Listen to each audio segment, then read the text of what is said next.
And we start off today's show with your international news. When an Italian astronaut's helmet filled with water during his second spacewalk, he barely made it back inside alive. That's according to a NASA investigation which says Luca Parmitano's close call aboard the International Space Station could have been prevented. Parmitano, who nearly died in the July 16 mishap, also had a leaky helmet 1 week earlier at the end of his first spacewalk.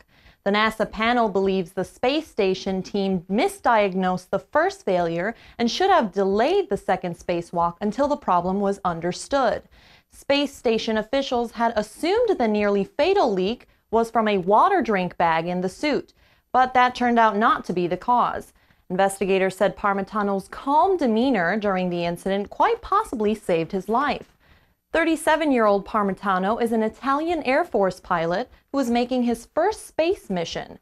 The precise cause of the water leakage is still under review. Syrian army troops reportedly killed scores of rebels in an ambush south of the capital of Damascus. According to state media, the dawn attack on Wednesday was carried out in the opposition-held area of eastern Ghouta.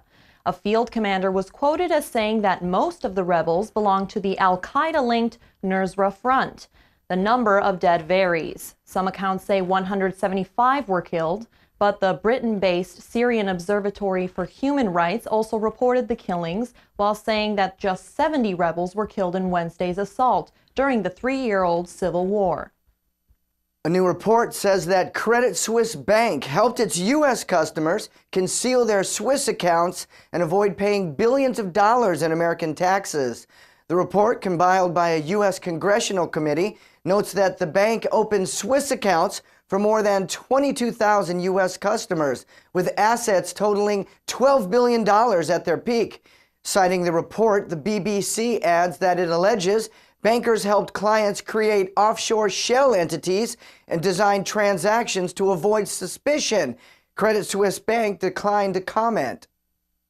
Multi-party representation in Parliament almost bit the dust this week. A rule that would have required political parties to win at least 3% of the vote to enter the European Parliament was declared unconstitutional by Germany's top court.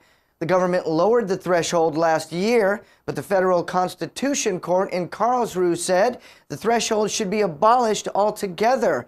What's especially noteworthy is that the ruling paves the way for several smaller parties to win seats in the May 2014 vote. In a related matter, this year's elections to the European Parliament will feature an unprecedented battle over the Union's powers and future role. The biggest development is that for the first time, anti-EU parties will pose a major challenge in many countries. The 751 members of the European Parliament who will be elected will represent more than 500 million citizens in the EU's 28 member states. The elections take place May 22nd through May 25th across the EU. And here's an unfortunate welcome to America. A Japanese couple caught in a high-speed car chase with American police was held at gunpoint during their first holiday to the U.S. The Japan Times reports that the recent incident stemmed from the couple's misunderstanding of U.S. traffic signals. Utah police spotted the couple's car moving erratically on the motorway. When they signaled the car to pull over, the Japanese woman behind the wheel panicked at the sight and sound of police cars' lights and sirens.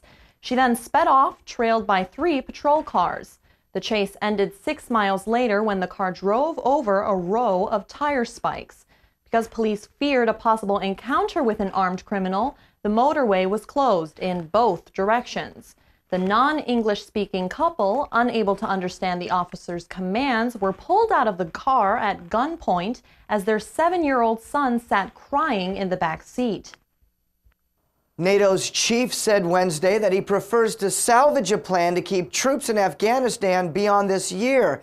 But Afghan President Hamid Karzai is refusing to sign an agreement which sets the legal framework for U.S. and NATO troops to stay.